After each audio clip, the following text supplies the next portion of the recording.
personality traits victim signal. This is highlighted. Hello, I'm Darren McGee. Today's video is the second part looking at how narcissists and dark personality types claim, exploit, and sometimes even weaponize victimhood. Now, in the previous video, I outlined how people with dark personality traits victim signal. This is highlighting their disadvantages, their stresses, and their traumas publicly. They also virtue signal, just to be seen as noble, caring, and decent. And when they do both, this is what's known as virtuous victimhood. And according to the research, this largely increases their ability to gain sympathy, attention, resources, and admiration. And sometimes they act as if this gives them the license to just treat others any way they want. So in this video, I'm going to outline some of their common tactics, how they exploit virtuous victimhood, and why they seem to get away with it. So if you find this video interesting, please consider subscribing to my channel. Now, just as a reminder, dark personality traits include narcissism, which is being highly entitled, highly disagreeable, and highly resistant to criticism. There is also a lack of empathy for others. Psychopathy, that is being callous and disregarding the safety and the well-being of other people. Machiavellianism, that's being manipulative and duplicitous. And lastly, there is sadism, which is deriving pleasure from the pain and the misery of others. So you might see the following taking place in workplaces, communities, families, romantic relationships, and even on social media. Well, first of all, whenever you meet someone with dark personality traits, what you might hear is a terrible, sad story, an awful thing that has happened to them, something they've witnessed or they've experienced. Now, I'm not suggesting that these things haven't happened, they may well have, but it's not uncommon for issues to be embellished, exaggerated, sometimes even just made up. Stories of how they have been mistreated, they have been bullied, or their last partner was a monster. But when they're sharing their story, they are setting the scene for future excuses with their future victims. It's not me, it's my issues. It's not me, it's what happened to me. They're also making it more difficult for people to say no to them whenever they start making demands. Because most people are generally quite accommodating. They have empathy, they have sympathy, and they're often prepared to help others. So they play on people's consciences. Now, not only do they want people to give them things and to do things for them, they also want others to do things for them that make them look good. They might take over projects, so they delegate, they orchestrate others. Everybody else does all the hard work because they are so passionate, but they're also quite poorly. They can't do it themselves. Now, if that project, if that scheme goes well, they get to claim all the credit. But if it fails, well, it's the fault of everyone else who was involved. They might volunteer other people, make it really difficult for them to say no. They volunteer their partners, their kids, their friends, enroll them in things that maybe they've no interest in, or give away their partner's possessions to others that they deem as being more in need. So they get to look generous, helpful, altruistic, and if the partner complains, they look selfish. Next, any problems, any distress they experience is no responsibility of theirs. It's everyone else's. It's up to everyone else to ease their distress. They are helpless victims. If someone doesn't help them, doesn't give them what they want, well, what we often see is low mood, depression, huge disappointment, sometimes even outrage. The partner needs to be punished for being selfish. The company needs to get its act together or they will close it down. The charity needs to be shut down because they don't care about true victims. In conversations, they talk over the top of others, interrupt them, correct them, just to put their narrative forward. And if you ever watch closely, sometimes you can see them almost bursting with frustration when other people are talking or being allowed to talk, often just poised, waiting for the opportunity to jump in and take over. Then there is playing the victim card. Now, if confronted or challenged, you might hear things like, well, you know about my difficulties. You know how easily my distress is triggered. You know what happened to me. How can you say that? You are so hurtful. They can list everything the other person has ever done that has hurt them, anything that was inappropriate. Sometimes in meticulous detail, they can go into chronological order, adding dates, other people who were present, even the color of the carpet. Everything is evidence of their mistreatment. Now, in spite of their selective amnesia when it comes to their own faults, narcissism tends to have a long memory and can pretty much pull anything out of the bag at a moment's notice to make their targets look like they are the villain. They very rarely pay any attention to anyone else's pain or distress, especially if they have caused it.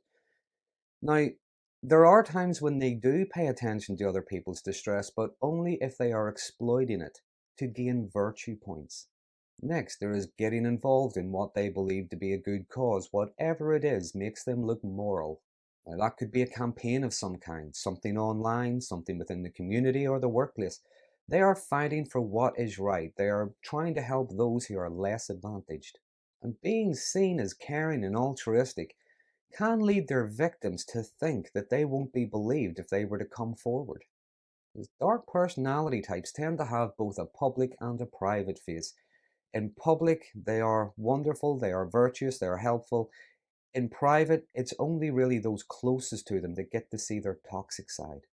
There can also be a more sadistic side to virtuous victimhood. For instance, if they go after a target, like, say, an ex partner, a family member who has gone no contact, a competitor of some kind, even if it's just someone who disagrees with them. And regardless of how venomous, spiteful, or cruel they may be, they do it from a sense of injustice because they are the injured party. And this is what researchers refer to as moral immunity. They believe they are entitled to some kind of retribution, regardless of how cruel it may be, because their target is beyond redemption and must be punished, silenced, cancelled, socially destroyed. They often gain support by performing their victimhood, their distress, their outrage publicly for others to see. In reality, what we're looking at there is narcissistic rage, psychopathic callousness, and sadism portrayed as victimhood. They put on public spectacles. Now, even if that's just on social media, they could be openly weeping to screaming blue murder. Another aspect of narcissism is they tend to thrive off drama. So, how do they seem to get away with all this? Well, first of all, everybody's going to experience pain at times in their life. Will experience disappointment, heartache, or unfairness. People with dark personality traits are no different. They go through things just like everybody else. But the research shows they are more likely to exaggerate their pain, exploit their victimhood publicly, and demand compliance, compensation, and vengeance. Many have had a lifetime to learn how to control and manipulate. Personally, I think social media has played a large part in this because dark personality types get to learn from each other. They also get to learn from genuine victims at a very fast rate. They have learned victim language. They have learned what gets sympathy. They have learned what shuts others down. And the more they learn, the more they do. Another reason why it seems to work for them is they use emotive arguments rather than factual, reasoned, or even principled ones. Victims, opponents are vilified. They either weep or scream over the top of them so that their story can't be heard. There is also both a predatory and a parasitical side to this. Don't forget the Machiavellian side of the dark personality, and this is being manipulative because people are more likely to share resources and support those who are disadvantaged. No one likes to say no to someone who's already hurt and in pain, and people do generally sympathize with and cheer on the wounded hero, the underdog, those who are fighting the good fight. In their personal relationships, they use their victimhood to emotionally blackmail and coerce their partners. Families and workplaces, they make things difficult for others. In groups, rational voices are often drowned out because they scream the loudest. They also weaponize feelings. Again, using emotive language, they play on people's fears, their conscience. They claim trauma when in reality they're just annoyed. They claim they're being bullied when in reality they might just be being held to account. They demand to be validated when really they just want to be indulged. Lastly, why do people seem to believe them when they play this virtuous victim card? Why do people not believe they're real victims, they're targets? Well, personally, I don't think they do. Now, there may be those who are naive. They've no reason to doubt them at first, but narcissism isn't really that hard to see through after a while. They always tend to expose their true nature eventually. But then there are those who collude out of fear, give them what they want out of fear. Maybe they fear they will be seen as bad, they'll lose their status, their reputation, or they fear they may be targeted next if they don't comply. And then there are supporters and enablers who are every bit as toxic as they are. But this is the thing about narcissism. Narcissistic people struggle to accept whenever they're wrong. They don't really back down, they don't change their mind, they don't acknowledge an error in judgment. What they tend to do is double down on their opinion, on their narrative, even in their support for others. To invalidate someone they were supporting, someone who's been exposed as toxic, to invalidate them might feel as if they are invalidating themselves. So, in conclusion, how is it they seem to win?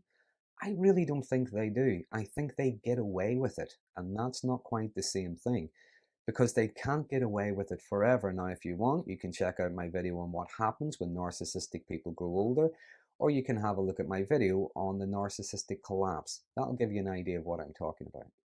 So that's a brief outline of how narcissists, dark personality types, both utilize victimhood and virtuehood in order to get what they want. So always, there's many things I haven't included. Please use the comment box below. There are some interesting conversations started around these videos, and I do like learning from other people. But if you find this video interesting, please consider subscribing to my channel. And until next